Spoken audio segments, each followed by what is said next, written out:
Hey, I'm Alex Radical from Board Game Co., and today I'm going over my highest reviewed games of 2025. These are the games that I put out a video review in 2025. These are not specifically my 2025 games. That's important because if you did watch my highest review, my top 10 games of 2025, if you did watch that video, this is going to have a few things that are not present on that video. First of all, it has a cat that I'm currently kind of like giving the squishes to. But also, more importantly, it has games that are not 2025 games that I reviewed in 2025, and it also has games that will be coming up in the future, like crowdfunding games that I reviewed in 2025. Basically, these are my highest reviewed games in 2025, specifically all of my 4.5's and all of my 5's. I'll be going over those in order, going through my 4.5's first, and then my 5's. This is also not a ranking, meaning I did not rank my 4.5's and my 5's to give you the best 5 out of 5 from the 5 out of 5's. This is me just going over all of those so that you have, if you wanted a list of, hey, what are the highlights of 2025? What are the best games that Alex reviewed in 2025? According to Alex, this will be that video.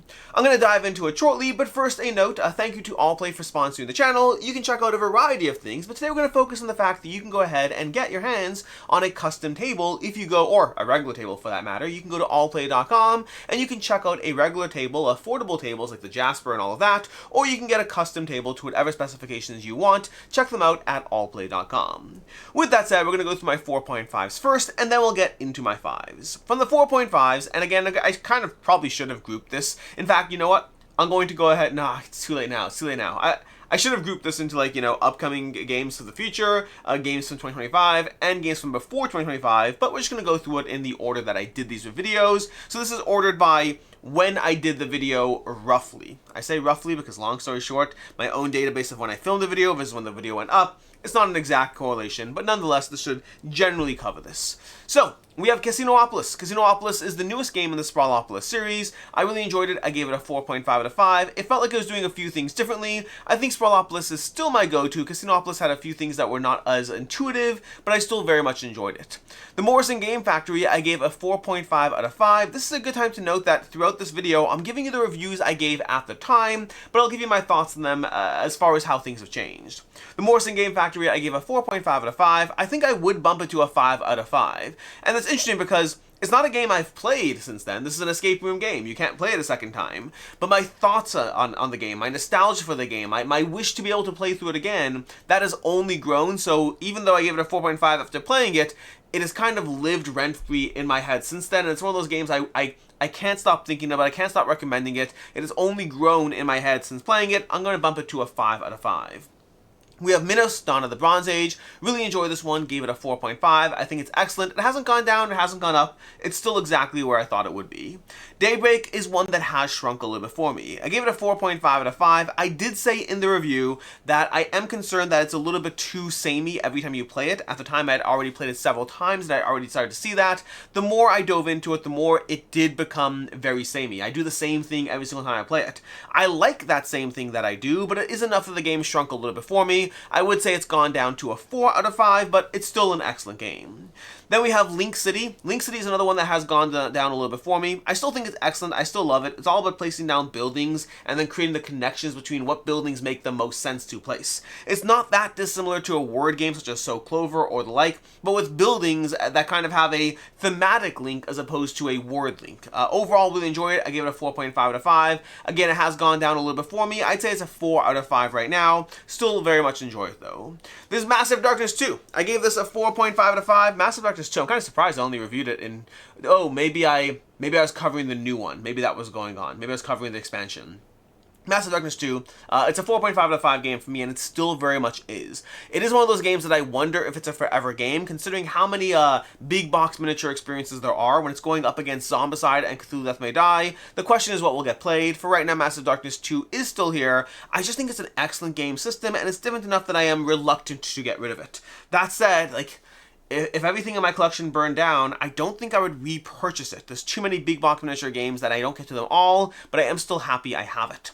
There's Arydia. Arydia I gave a 4.5 as well. This one has gone down a little bit for me. The rating hasn't changed because I still very much appreciate what Arydia is doing. So I still have it as a 4.5 as far as the rating, but Arydia is one of those games that has faded a bit for me because it's a campaign game that had the problem that as soon as I stopped playing it, as soon as I gave it, like, you know, whatever it was, I don't know, 20 hours, 30 hours, I don't know how long I played it for, but how much I played it, I then took a break from it for, you know, a month or two, and then realized it was so much harder to get back into it because specifically the key system made it hard to kind of keep up to where you are.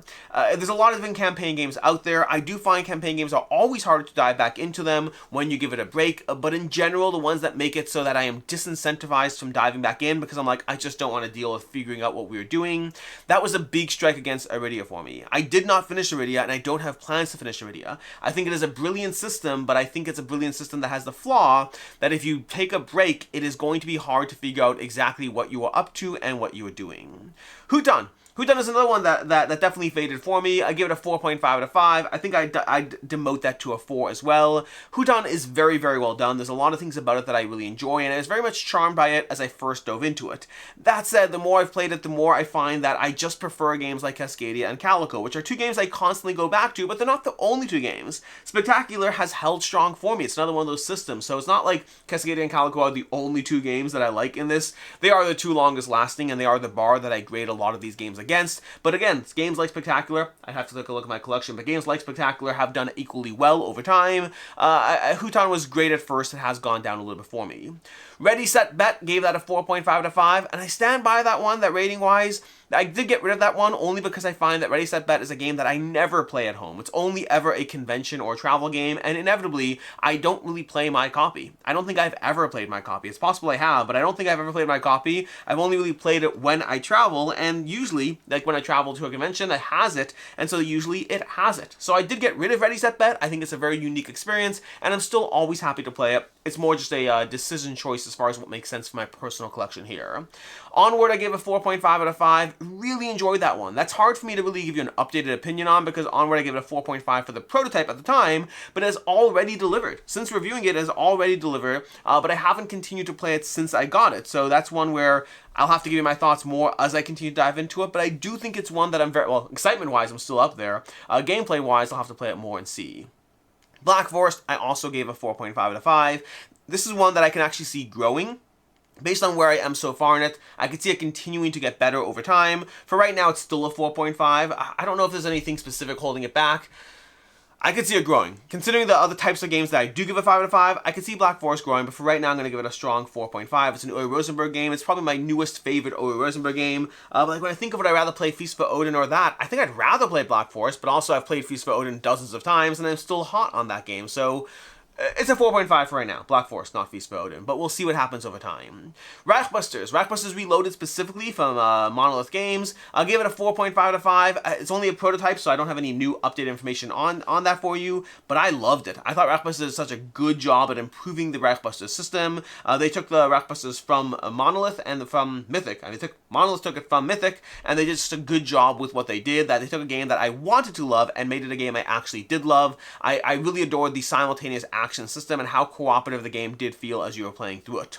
There's Santorini is a game that I've had in my collection for years, and I just realized I never really reviewed it. So when the second edition came through, I was like, this is a good time to actually review it. I played through the second edition. Overall, I mean, there's no major changes to the game. It's still Santorini. I give it a 4.5 out of 5. I still think it deserves that rating. It's one of those games I constantly return to. I'm currently in the middle of playing through the Riddle of the Sphinx series, but whether you're playing it as a two-player abstract with the thematic abilities, or whether you're playing the solo mode with Riddle of the Sphinx, well, solo or cooperative, it's just a very good game that has stood the test of time. I've had it in my collection for, I want to say, like 8 or 9 years at this point. That sounds about right. Did I get it? Whatever the first Kickstarter for Santorini was, I've had it for that long, and it hasn't gone anywhere. 10 Days in the National Parks. Gave that a 4.5 out of 5. I love that system. It is so simple. It is so straightforward. I first played the 10-day system way back when the op came out with the new versions of it, 10 Days in the USA and then 10 Days in the National Parks. I think they're excellent. I would rather play National Parks than the USA, but honestly, both of them are great, and I'm always down to play 10 Days. It's such a good game system that I have hundreds of plays. Between the whole series, I have hundreds of plays of 10 Days. It's a great game. 4.5 out of 5. There is Seti. Seti got a 4.5 out of 5. That was at the time. It has grown for me since then. I think CGE did a great job with Seti. I have a few small complaints against it. It is a game that runs long, and that has held it back for me. The expansion has bumped it up to a 5 out of 5 for me, with still complaints. Like, I still think it runs long relative to what I get out of the experience, but it's one of those games that I do want to play. I want to dive back in. I want to go into it again and find new ways to iterate or improve or just get better or combine the cards. I think the alien races are a fantastic aspect that constantly keep the game fresh, so still very much adore Seti. It has gone up for me since that initial review. Then the Lord of the Rings Fate of the Fellowship, gave it a 4.5 out of 5. I could see it growing. It's weird. This is built on the pandemic system. There's definitely some small flaws or complaints about it. The readability of the board is certainly an issue. The randomness of whether things will work in your favor or not, that's always been an issue with pandemic, and you just have to embrace it or not. But Lord of the Rings Fate of the Fellowship, I still think it's excellent. A 4.5 out of 5. Not yet ready to bump it up. Certainly not yet ready to bump it down.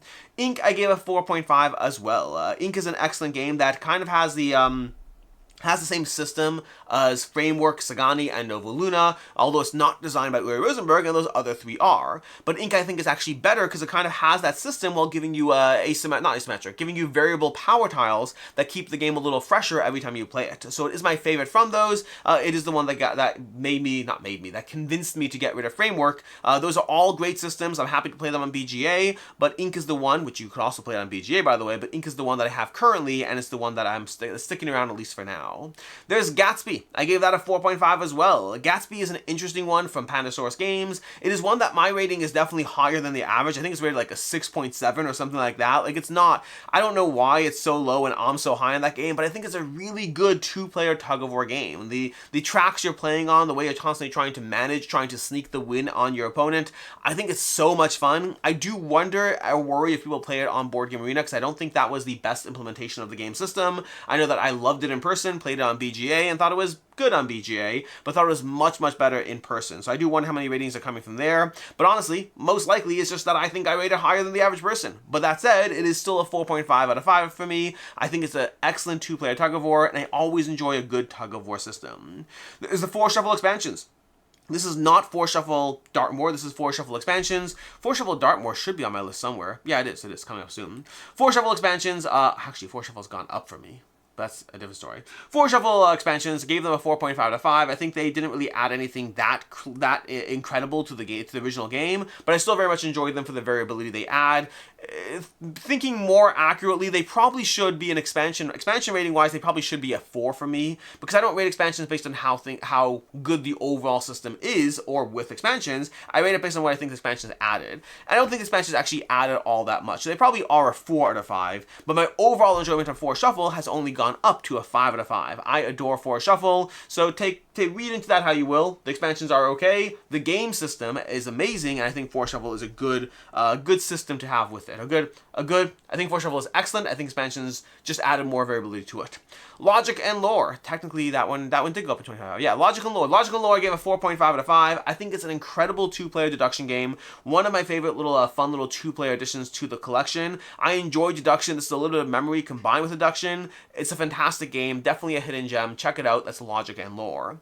Journeys of Afar the Ketsuegi, or Journeys of Afar, I think it's called Journeys of Afar the Ketsuegi. I think it's called, it's a terrible name, great game. Gave it a 4.5 out of 5. This is an upcoming game, so it's a prototype, so I don't have more plays of it since covering it. I have not played it since, but I think Journeys of Afar is an excellent game with incredible artwork, tells a great story, gives you a kind of a sandbox adventure that guides the players enough that you have a kind of a sense of where to go and what to do, but then at the same time, it gives you enough freedom that you really can try to develop how you want to in the game. I think it's fantastic, definitely worth checking out if you have a chance. Honor's End from Ivy Studios, gave it a 4.5 as well. Honor's End is a really solid cooperative deck building game that had a strong sense of teamwork as you played through it, as well as just the fun of developing your own little deck. It's a very different system compared to other deck builders. The way they utilize cards in the game, really well done and really innovative, and most importantly, really different. I say most importantly because games standing out is so important when there are so many games. There are a lot of games that I give good scores to and I don't keep because I have other games that do it better. When a game manages to do things differently, that is usually a point in its favor. Honor's End felt like a good variation on the typical deck building that you expect to see. And then lastly, in the 4.5s, there's the expansion for Seti. The expansion, I gave it a 4.5. It did bump the game up to me for a 5 out of 5. As far as what the expansion is doing, though, I give it a 4.5. I really enjoyed the Seti expansion. I thought it added asymmetric things that were really fun. It kind of made the game faster, but not really. Like, it reduced around, but you're doing extra stuff. It gave you a head start on the game, which I really enjoy. Terraforming Mars Prelude is consistently one of the best expansions for a game out there, and the expansion for Seti is a similar kind of vibe, giving you a lot of new fun things for the game. Really recommend the expansion if you like Seti. Those are my 4.5s of 2025. My 5 out of 5s are Everdell Silverfrost, and this is one that was always a little tricky because this is tricky. I did like 3 videos on Everdell. Well, I guess I did a gameplay, a review, and then a conversation about my review. But Everdell Silverfrost is a tricky one for me because it's a 5 out of 5 game because I like Everdell and I like Everdell Silverfrost and it's doing interesting different things. But I also wasn't super enthused because this is like the 4th Everdell game now at this point, and they all feel fairly samey as far as what they're doing. So it is both a 5 out of 5 because it is different, and also I'm happy. Like, I think Everdell Silverfrost is excellent. Played it multiple times. Would happily play it right now. I don't know which Everdell I think is best. I'm happy to play any or all of them. So it does get and earn that 5 out of 5. But also, it kind of got a half-hearted 5 out of 5 because there's only so many ways you can repackage the same thing with small variations before I just stop being as excited about that thing. And so Everdell Silverfrost, definitely Everdell. Did I say Silverfrost? Everdell. Oh. Huh. I have to check when I rated things. But I have Everdell Silverfrost and Everdell Emerland both in my both of my ratings. I have to check my reviews, but for me, I have to double check this. Everdell Silverfrost and Everdell Emerland are both games that I have listed as being 2025 reviews. Did I have 2 Everdells in 2025? Has it been that fast? This doesn't change my overall opinion. Both Everdell Silverfrost and Everdell Emerland get a 5 out of 5. They are both excellent game systems. Also, they're just more Everdell. Doesn't change my opinion there. Anyways, from there, we have Pirates of Maracaibo. Pirates of Maracaibo was my second 5 out of 5 for the year. Kind of had Everdell Silverfrost, I guess, at the very beginning of the year, and then everything else came in at the tail end, but a bunch came in at the tail end. We have Pirates of Maracaibo, a 5 out of 5. It made its way into my top 4, my 4th highest rated game of all time as of 2025. But I love Pirates of Maracaibo. I think it's fantastic. I am always happy to play it. I finally am in middle of a game of Maracaibo right now. It's okay, but I want to play it in person as well. I'm playing it on BGA to Board Game Arena to learn it. It's good, but I'd rather play just Pirates of Maracaibo. But I also want to play Maracaibo in person. This is a game system that I like it enough that I want to give it that in-person check first. Then there was Shackleton Base. I gave that a 5 out of 5 as well. I will say Shackleton Base and Pirates of Maracaibo I was probably equally high on when I played them, versus Pirates has continued to grow with every subsequent play, and Shackleton Base is about the same. I still think it's a 5 out of 5 game, at least for right now, but it is one that has been like, you know, lower end of the 5 out of 5s, whereas Pirates shot its way into the highest 5 out of 5s in my collection. Then there's Blood Rage Valhalla. This is an upcoming game. This is a prototype, but I thought Blood Rage Valhalla was an excellent iteration on the Blood Rage system. It's been a long time since I felt that fresh feeling of Blood Rage combos. I think Blood Rage Valhalla gets a lot of flack, especially with Tycoon Games picking it up, especially with some of the decisions they made during the crowdfunding campaign. But I think if you are a Blood Rage fan, Valhalla is worth trying out. I think it is so good, and I think it really does bring that freshness back to what Blood Rage does well. There was Kalypso. Gave that a 5 out of 5 as well. Kalypso is absolutely fantastic. I love what the game is doing. Did I miss one? I missed 4 Shuffle Dartmoor. I skipped past 4 Shuffle Dartmoor. I'm sorry. I'll go back to that in a second. Sorry about that. Where was it? Kalypso. Kalypso is an excellent game from Inside Up Games. My favorite game from Inside Up Games. The solo and cooperative specifically is where I love that game. It's excellent. I don't have enough positive things to say about it. I am very excited for the final game. I did have some like personal preferences as far as difficulty modes and some aspects of variability of the game, but I do think that I think Kalypso is incredible, specifically for the cooperative and solo. I'm sorry, he just hugged my hand. He just like hugged my hand. Specifically for the cooperative and solo mode. Jumping back a little bit to 4 Shuffle Dartmoor, because I somehow skipped this on my list. But 4 Shuffle Dartmoor, gave it a 4.5 out of 5. I think 4 Shuffle is excellent. I think Dartmoor is an excellent game in that system. I will say 4 Shuffle in general has been bumped to a 5 out of 5 for me by now. I enjoy it so much. I have so much fun with it. So it's one that my rating is a 4.5. I just continue to enjoy the game system so much that it has bumped up over over time. So kind of it's out of order, but in order if you're counting where it is now. Then there's Cascadia Alpine Lakes, another game that's upcoming, gave it a 5 out of 5. It is amazing. I think Alpine Lakes was a great Cascadia game system, keeping in mind that Cascadia is a system that I gave a 5 out of 5 originally, and then every expansion or variation of Cascadia since then, I have not given a 5 out of 5. I have been much more medium on them, ranging from good to very good to, in some cases, not even very good at all. Like, I was pretty critical on the expansion, I was pretty critical on Junior. I do like the roll and rights, so Cascadia is a system that I will always buy into anything they do, but I won't always say that I love them. I love the original Cascadia, and Alpine Lakes was the second time I gave a 5 out of 5 to a Cascadia game. I think it takes what Cascadia does well, and it iterates incredibly well. It gives you more complexity and more depth, while also feeling familiar, yet different enough that it's worth having both, at least for myself. Then there's Everdell Emerland. See all the things I said about Everdell already. I think Everdell's great, but I also think that they have stopped impressing me, at least for right now. I will still happily try out anything Everdell, but trying it out and being interested is very different than being excited. This is a problem that Zombicide got for a certain point in time, where at a certain point, there's only so many ways you can tweak what Zombicide is doing, and you have to kind of prove your worth as opposed to me just being excited. Like right now, there's a Pirate Zombicide coming out, and I am both incredibly excited for it, and also like, will I be excited? Like, I'm excited for the possibility, but I'm also realistic about whether that possibility will or won't work for me. So, like, you know, we'll see. We'll see. Time will tell. And then lastly, we have Darwin's Journey. I gave it a 5 out of 5 as well, and so that was excellent. Darwin's Journey is amazing. I believe I put it as my 7th highest game of all time as of 2025. I think it was number 7. I'm pretty sure. Primal was 6. Darwin's Journey was 7. Yeah, that sounds about right.